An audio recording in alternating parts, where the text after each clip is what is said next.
Well, thank you so much for the invitation to come to this workshop. I'm actually not going to give the talk that is listed because I was asked to invite a young person, and so I brought my graduate student who's actually going to talk about what I said I was going to talk about in a poster on Wednesday. So please go and see Jake's poster about a discrete platelet bonding model.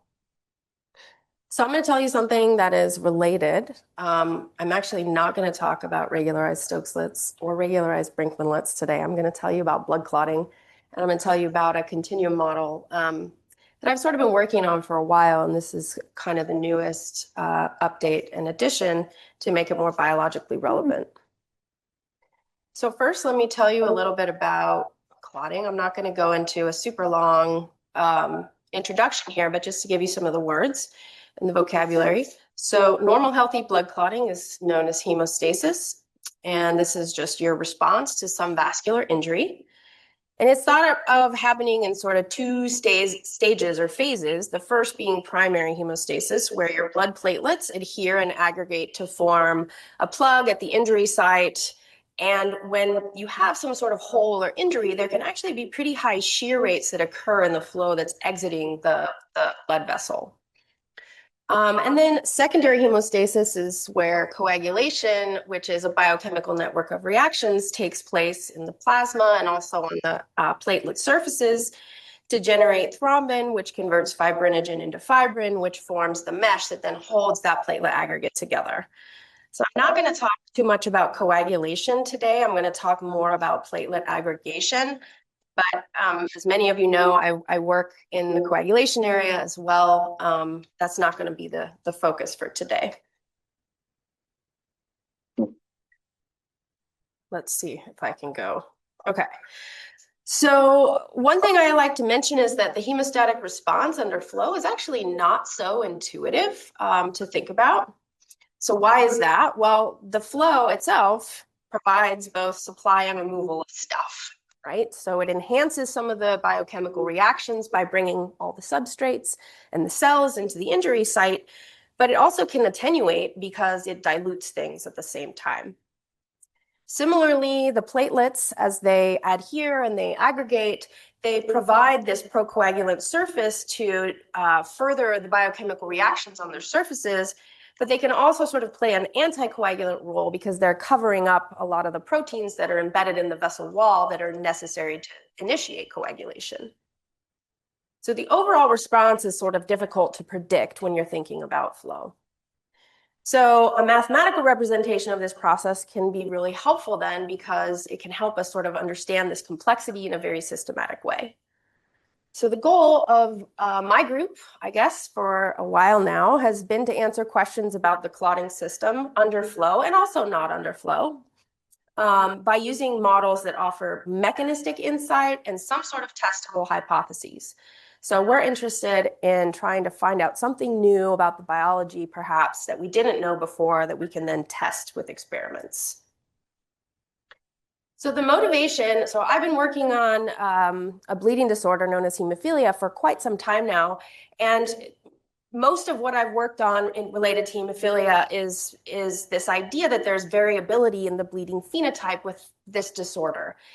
So first, let me just tell you, hemophilia A is a genetic bleeding disorder that's characterized by a factor VIII deficiency. All you need to know about that is it's a protein that's necessary for clotting that is deficient in this disorder. It's an X-linked recessive trait, and it's characterized by these different percentages of the factor that you have relative to normal. So there's well-known variability in the bleeding, essentially the phenotype or the frequency and the severity, which makes it really difficult for clinicians because it affects how you treat these patients. The mechanism underlying this variability is unknown. So really what this means is that two people who have like a similar deficiency, one could bleed a lot in their lifetime and one may not, and we don't understand why. So we've spent a lot of time in my group thinking about that particular question, more focused on coagulation and looking at all the proteins that are involved in coagulation. But again, I'm not going to talk about that today, but it is still motivated by this idea of hemophilia and thinking about treatments for hemophilia. So I want to bring you to this idea of thinking about having a thrombosis risk. So thrombosis is pathological clotting. You do not want that, right? With drugs that are used for bleeding disorders. So what do I mean by that? Well, the standard of care for hemophilia has been to replace the protein that they're missing. But this is not fun for the patients. You have to have very frequent IV injections, and you can also develop inhibitors against that. So recently, there's been a lot of new drugs out there on the market, specifically non-factor therapies, and they work pretty well in most people, but not always, okay? And we still don't really understand that variability either. But even when you're on a prophylactic therapy, meaning that you're taking this drug to help you not bleed on a daily basis, there are still cases where you have an accident or you have acute bleeding. And in that case, you have to take another drug on top of that. And in some cases, that has led to serious issues, and sometimes death. So it's complicated and challenging to think about combining all of these new drugs in this landscape of therapies. So thinking about this balance and this question, how can we recover hemostasis after bleeding without causing thrombosis? The easier words is, how can we clot in a healthy way without overclotting after we've been bleeding? So that kind of brings it to maybe some different words. All right, so let's maybe have a picture of this.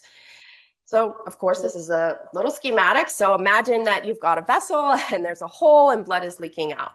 So normal hemostasis might be you grow a clot or a thrombus and you plug that hole, but the flow to the rest of your body can still occur, right? So you're still getting oxygen and red blood cells to the rest of your body. But you don't want this to happen where you have a giant thrombus that forms and it spreads into the rest of the vessel, and then that can cause issues. And so this is kind of the motivation for the problem I'm going to tell you about today, which is thinking about sort of this extravascular clotting or clotting that occurs kind of outside of a vessel, and what kinds of things we need to incorporate to make sure that we can understand that process really well. So how can we do this with modeling? All right, so there's a few different computational methodologies that exist for this out there. I just have a few up here on the screen. There are particle methods, discrete methods, continuum methods, and it kind of depends on what the problem is that you're trying to answer. So in our case, we're looking at clotting that's happening on minutes of time. So, 5 to 10 minutes, which is a really challenging time scale to use discrete methods, discrete particles, although we're kind of working on it separately. We've been working on it for a while, but we're not quite there yet.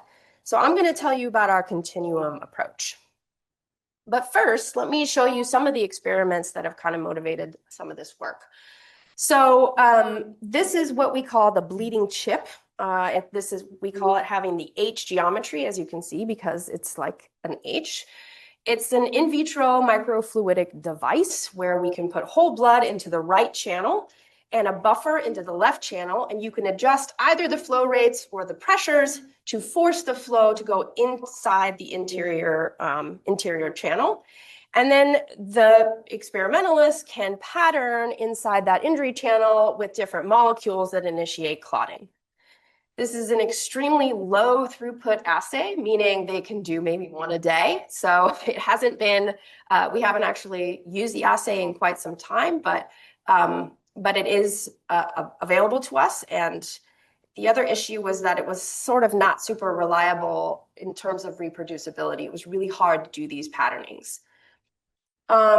So I had a student before who we attempted to try to model this extravascular clotting based on a finite element method, but me not having a strong background in finite element method with my first student, it didn't turn out the way that I had hoped it was going to turn out. It wasn't as accurate as I had hoped it was going to be.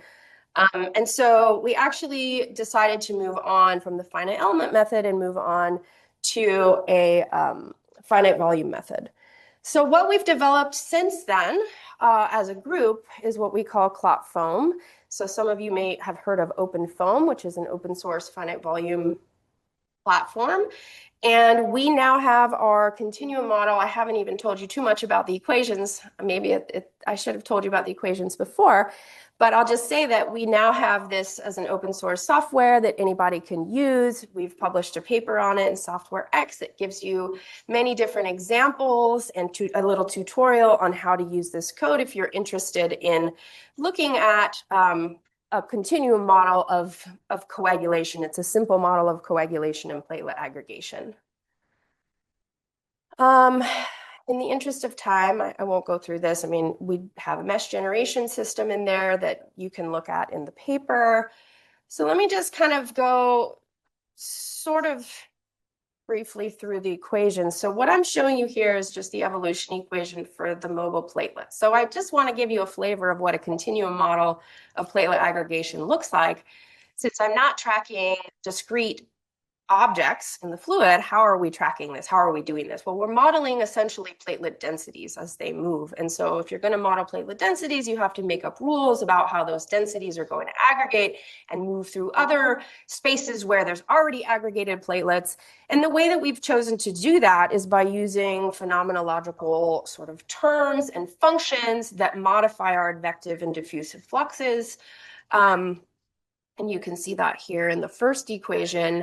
And then there are these chemical activations of the platelets that enable them to cohere, and then there's adhesion of those platelets to the wall. So there's all these different transitions that can occur between these species of platelets to allow them to get from the fluid in an unactivated state to the wall and then to aggregate and form a clot.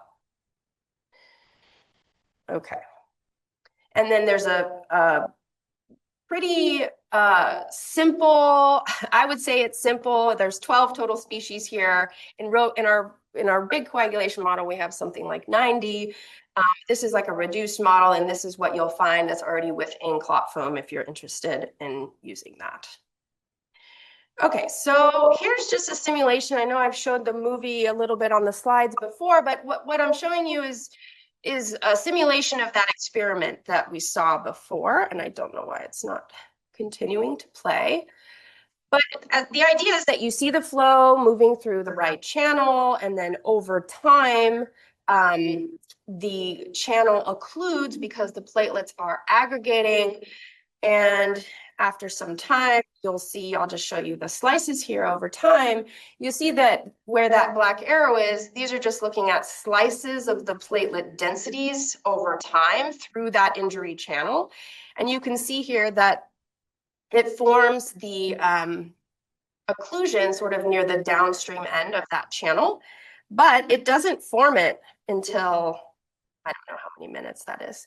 A lot, right? It's a long time.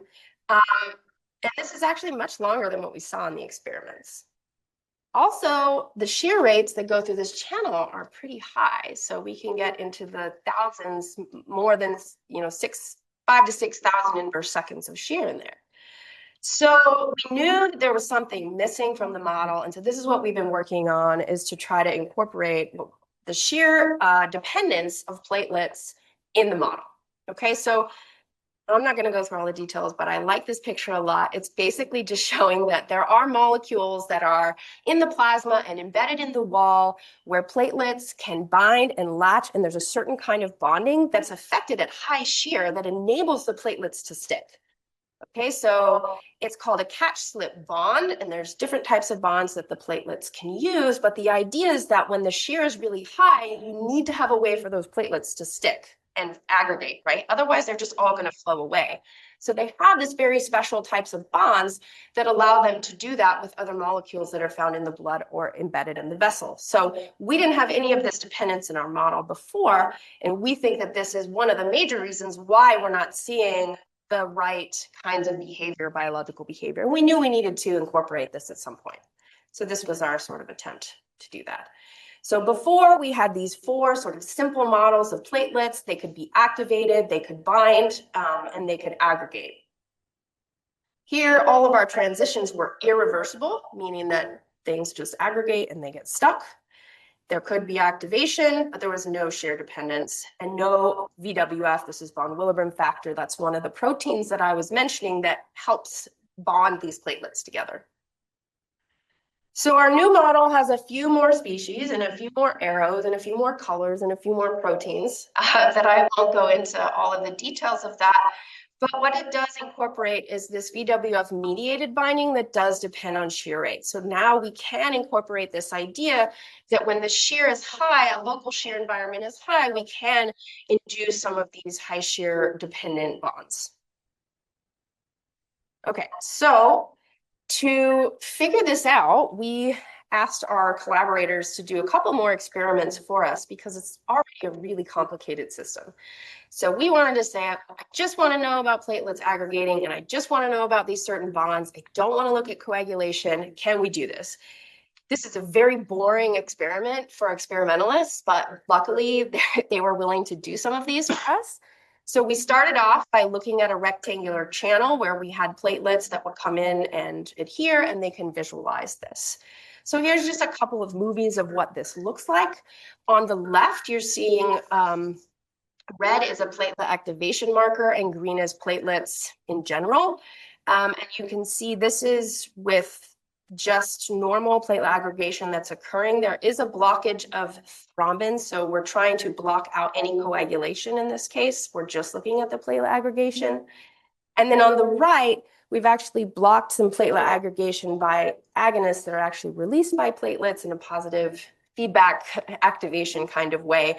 This just helped us to try to parameterize and figure out the necessary pieces of our model. Okay, so we were lucky that we could get these different experiments. And we also had this at 2 different shear rates. So this was a fixed flow of 300 inverse seconds, and we also had it at 15. Okay, so what you're seeing on the left is the movies I just showed, and then what you're seeing on the right is a snapshot of some of our simulations after we did the parameterization, which I'm going to tell you about on the next slide. But just to show you here, this is the side view of these platelet aggregates that are forming, and this is the top-down view of the aggregates that's forming, and this is with the activation by the agonist, and this is without the activation by the agonist, and we get a pretty good comparison in terms of timing and platelet volume.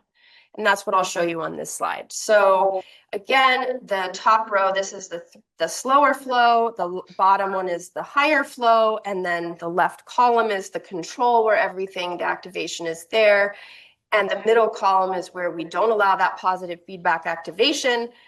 The dots are the mean of experiments, and the line is our simulation. You can see it's pretty noisy. And we worked to try to get the mean, but there are certainly cases that are very low or very high. But if any of you have worked with experimentalists, you know that there's always a lot of noise. So we did our best to try to fit here to the mean. And so what we did to achieve this is as the shear rate increased, we chose a fixed value for a cohesion rate that depended on for von Willebrand factor. That was that molecule that helps platelets aggregate as a function of shear. So we fit a value at the 300 inverse shear, and we fit a value for the 1500 inverse shear values. This is an on rate and an off rate for those shear dependent reactions, because that's the data that we had. Okay, so we had these 2 shear rates, but we assumed a linear relationship to start, just a linear function of shear. But now we want to go back and think about the extravascular clotting, right? So if we go back and look at that, and we look at the timing, we can see that the timing is much slower. So these are 3 different metrics that our experimentalists used to measure the occlusion time, or how long it took for that injury channel to fill up. It's somewhere between 2 and 4 minutes, okay? So this is what we want to try to achieve with our new model. What I showed you just a minute ago was just simulations in a rectangular channel at 2 different shear rates. Now we need to look at a different geometry and try to figure out what is the relationship at the higher shear. We don't know what that is, okay? So what are we going to try to modify? We're going to try to modify, again, these same terms that were in our equations, the adhesion on rates and off rates, and the cohesion on rates and off rates as a function of shear. And so what forms do we need? Like, what should the relationship look like? We don't have a lot of information as a function of shear. We have some ideas about what happens at certain shear that we've seen just from in the experimental literature. So we kind of had to choose. So this is what we chose. So the blue and orange dots are the numbers that we picked, that we estimated from our original experimental data. And then beyond that, we sort of had to think about different forms that might work for the data. So we chose a couple of different things. This is what we're calling our hyperbolic form. We tried a linear form. We tried increasing it. We know we have some data in the literature about 8,000 inverse shear, so we kind of used that value as a point to vary things. So we calibrated these on and off rates as functions of shear. These simulations take a long time, and so as you can imagine, it's difficult to do parameter estimation in a three-dimensional model of clotting, but we did the best that we could. And we did quite a few different functional forms and simulations. And in the end, we did find some that work. So what I'm showing you here is this is the flow rate on the y-axis. And this dashed line is where there was an experimental occlusion. And so over time, what we want is that we want the flow rate through the injury channel to live somewhere within this blue shaded region, because that means that we've occluded in the time that corresponds to the experiments. So in all of our different functional forms that we tried, we had some that were way too long. We had some that were sort of similar. And then we ended up choosing the hyperbolic on rate, so that nonlinear functional form was the one that allowed us to achieve that time that was more physiologically relevant. And that's where we are with it. So here's a couple of simulations of the flow and the clot that is forming. And you can see now with the higher shear that actually the aggregate is forming closer to the upstream end of the channel rather than the downstream end, which we think is also relevant. And after looking at a lot of the different movies of the occlusion, and I think this is mostly what I wanted to show you. We're very excited that we could get something on the right occlusion times, and we think that we've been able to incorporate this shear dependence in a pretty systematic way. So to conclude, we developed ClotFoam as an open source software that anybody could use. Our framework provides the foundation on which anyone can add more platelets or coagulation reactions. We've now added a shear-dependent activation, adhesion, and cohesion that's been validated with microfluidic experiments. And up next is we're adding coagulation, and we're planning to test these various drugs in hemophilia so that we can try to understand, right, if you use blood from an individual with hemophilia, you will not see the channel occlude. We've seen this experimentally, we've done that. If we then add a drug into that, what will we see, right? Are we going to see that we just occlude and the blood channel stays open, or are we going to see something thrombotic? So we're hoping to be able to test some of this out with our model. And if you would like to get to our GitHub to use our code, you can try this QR. And then just some acknowledgements. This is my research group at UNC. And Dave here was my PhD student who started working on this, and he is now a scientist at NREL. Hopefully they will continue to get funding. Eric Barrientos was our experimentalist. He's a MD PhD student at CU Denver, and he did all the experiments. And then Jake, who's here, has followed up with many of these last simulations to help finish the project, and he's also working on this discrete. I'm not exactly sure how I am on time, but I just have one more slide. So I am not going to be able to stay all week. So unfortunately, I'm going to miss Thursday, so miss the reception. So I just wanted to say thank you to Ricardo and happy birthday. And just kind of tell like a small story, not a story, but just kind of say thank you while I'm here. So I know I didn't talk anything about regularized Stokes-Slits today, but I had a sort of parallel path in my career where I did work on regularized Stokes-Slits and Brinkmanlets. And much of that started as when I was a graduate student, when Ricardo came to give a seminar, University of Utah, and we had a chat. He met with the grad students and we talked, and I had this idea about using Brinkman in my clotting model because it's a porous clot that forms, and maybe we were going to use Brinkmanlets. And he had already started thinking about Brinkmanlets, which I did not know. And then we decided to collaborate on that and ended up writing this paper with Bree, who's here. And I think Douglas Farella is here, who I've never met in person, but I think I saw his name on the... He's not here yet. Okay, well, good, because he's a co-author I've never met in person. So that'll be nice. But this led to a lot of fruitful collaborations. I got to meet many of you in this room because of that. And Ricardo was just a really good mentor. He was a really good friend. He was always very humble and inviting and welcoming and just such a wealth of knowledge. And I was lucky enough to, have some of his students as postdocs. And it's just been really great knowing you. And I just appreciate you so much. And I just wanted to say thank you and happy birthday. And I'm really glad we could all celebrate that with you this week. So thanks.